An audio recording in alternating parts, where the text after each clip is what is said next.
जननी जन्म सौख्यानां वर्धने कुल संवादां पदवी पूर्व पुण्यानां लिख्यते जन्म पत्रिका गजाननं भूत गणादि सेविदं कपित्त जम्बो पलसार पक्षितम् उमासुदं सोह विनाश कारणं नमामि विघ्नेश्वर पादपंकजम् आदित्याय च सोमाय मंगलाय बुधाय च गुरु शुक्र शनिभ्यश्च राघवे केतवे नमः நவக்கோள்களின் துணை கொண்டு மாதா பிதா குரு துணை கொண்டு உலகெங்கும் வாழக்கூடிய நெக்ஸ்ட் ஜென் நேயர்கள் அனைவருக்கும் வணக்கம்.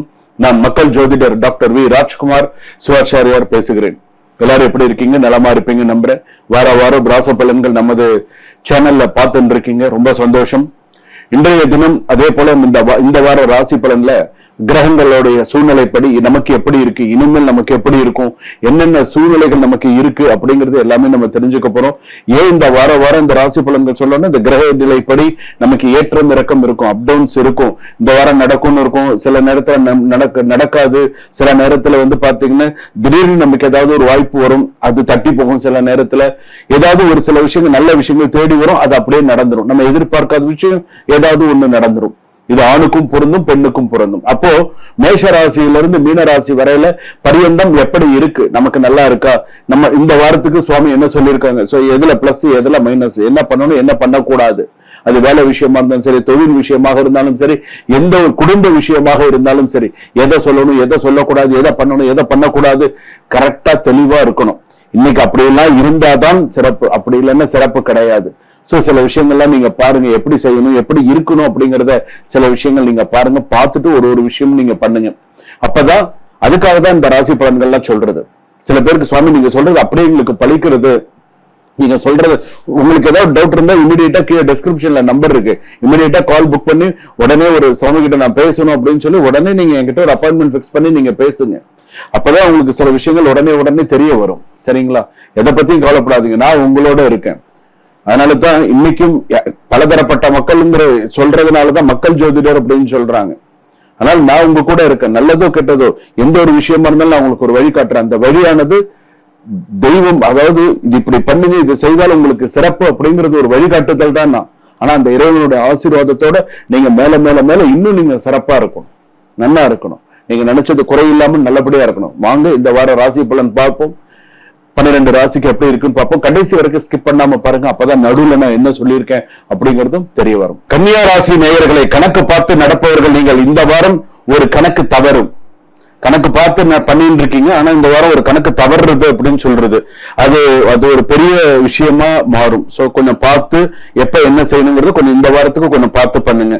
குணம் பாத்தீங்கன்னா உங்களுக்கு, அதாவது ஒழுங்கு இப்படிதான் இருக்கணும், கரெக்டா இருக்கணும் அப்படின்னு எனக்கு பகுத்தறிவு, பர்ஃபெக்ஷன், டீடைல் ஓரியன்டட் அணுகுமுறை எல்லாமே உங்ககிட்ட எல்லாமே இருக்கு. ஆனா கரெக்டா இப்ப நீங்க எது செஞ்சாலும் கரெக்டா பண்ணுங்க, அது உங்களுக்கு சக்சஸ்ஃபுல்லா வரும். பண விஷயத்திலும் சரி, எல்லா விஷயத்திலும் சரி, எல்லாம் கொஞ்சம் கொஞ்சம் மனசுமைகள், ஸ்ட்ரெஸ், டிப்ரெஷன், ஃப்ரஸ்ட்ரேட்டட் எல்லாம் இருக்கதான் இருக்கும். எல்லாத்தையும் சமாளிச்சுட்டு வரணும். அதுதான் கன்னியா ராசி, வேற வழி இல்லை. உத்திரம், ஹஸ்தம், சித்திரை 1-2 பாதம் வரைக்கும் கன்னியா ராசி இப்படிதான். சோ கொஞ்சம் பார்த்துக்கோ. தொழில் அப்படின்னு எடுத்தோம்னா கணக்கு, audit, medical, ID service sectors சிறப்பாக இயங்கும். சோ நல்லா வரும் தொழில் சம்பந்தப்பட்டதுல. வேலை அதே போல வேலை சுமை அதிகரிக்கலாம், ஆனால் உங்கள் திறமை நிரூபிக்கும் சந்தர்ப்பம் அதிலேயே இருக்கும் அப்படின்னு சொல்லலாம். செலவுகளை வகைப்படுத்தினால் சேமிப்பு உருவாகும் அப்படின்னு சொல்லுது. சிறிய குறைகளை பெரிதாக்காமல் விட்டு கொடுப்பது நல்லது. சரி பரவாயில்ல ஒரு குறையை காண்பதை விட விட்டு கொடுத்து சரி பரவாயில்ல அப்படியே கொஞ்சம் அப்படியே போயிடுங்க, கொஞ்சம் தப்பு கிடையாது. அதே போல குடும்பத்துல கூட பாத்தீங்கன்னா தம்பதிகள் துணையின் செயல்களை அதிகமா அனலைசிஸ் செய்வதை தவிர்க்கும். இப்படி செஞ்சா நல்லா இருக்கும், இப்படி அனலைஸ் பண்ற அதெல்லாம் வேணாம், நடக்கிறது நடக்கட்டும் அப்படின்னு போட்டு. அதாவது எப்போதுமே திருமணம் கூட பாத்தீங்கன்னா பிராக்டிக்கல் மைண்டட் பார்ட்னர் கிடைக்கும் வாய்ப்பு உண்டு. நல்ல ஒரு கன்னியா ராசிக்கு ஒரு மனைவி அப்படிங்கிறது எப்படி இருக்கணும் அப்படின்னு கேட்டா பிராக்டிக்கல் மைண்டட் பார்ட்னரா இருக்கணும், அதுதான் நல்லது அப்படின்னு சொல்றாங்க. மறுமணம் கூட குடும்ப நிபந்தனைகளோட உண்மையான கம்பபிலிட்டி முக்கியம் அப்படின்னு சொல்றது. சோ மறுமணம் கூட நிபந்தனைகள் இருக்கக்கூடாது, ஆனா கரெக்டா எப்படி செய்யணுங்கிறத பார்த்து பண்ணணும். தேர்வில் கான்சென்ட்ரேஷன் அதிகரிக்க வேண்டும். படிப்பு, மாணவிகள், சொத்து அப்படிங்கிறதுக்கு லீகல் வெரிஃபிகேஷன் மிகவும் அவசியம். விவாகரத்து ஆவணங்கள், தேதி, ஒப்பந்த நிபந்தனைகளை கவனமாக பார்க்க வேண்டும் அப்படின்னு சொல்லியிருக்கு. கடன் அவுட்ஸ்டாண்டிங் தொகைகளை ஒழுங்குபடுத்தக்கூடிய நேரம் வந்தாச்சு அப்படின்னு சொல்றது. அடுத்ததாக கலைத்துறை அப்படின்னு எடுத்துட்டோம்னா எடிட்டிங்ல, ரைட்டிங்ல, டெக்னிக்கல் ப்ரொடக்ஷன்ஸ், டிசைன் போன்ற பின்னணியில் பணிகளில் திறமை வெளிப்படும். கலைத்துறையில இருப்பவர்களுக்கு அப்படின்னு சொல்றது. அதே போல share market research based investment நல்ல பொருத்தமானதாக இருக்கும். செரிமானம், உணர்வு, நேரம் போன்றவற்றில் ஒழுக்கம் தேவை. சாப்பிடுறதுல கண்ணா பின்னான்னு சாப்பிடுறது, 2 மணிக்கு 3 மணிக்கு சாப்பிடுறது, நைட்டு 1 மணி 2 மணிக்கு சாப்பிடுறது, இதெல்லாம் வேண்டாம். இன்னொன்னு நான் முக்கியமா சொல்றது, கன்னியா ராசி எங்கேயாவது மது குடித்து விட்டு எங்கேயாவது போறது, விபத்து ஏற்படுத்தி அது மூலமா சில பிரச்சனைகள் வரதுக்கான வாய்ப்பு இருக்கு. அந்த மாதிரி போய் எதுலையும் மாட்டிக்காது. சோ கரெக்டா பாத்துக்கோ, கொஞ்சம் பிரச்சனை இல்லாமல் பார்த்துக்கோ. இல்லைன்னா அது விஷயமா 4 தலைவலி வரும். ஏற்கனவே கண்டகச்சனி நடக்குது, பார்த்து நடந்துக்கோ, எச்சரிக்கையா நடந்துக்கோ, அவ்வளவுதான்.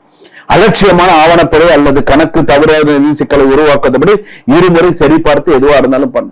எதுவா இருந்தாலுமே 1க்கு 2 தடவை நீ சரி பண்ணிட்ட அப்படின்னு சொன்னா வாழ்க்கையில சக்சஸ் பண்ணலாம் அப்படின்னு சொல்லியிருக்கு. சுபம்.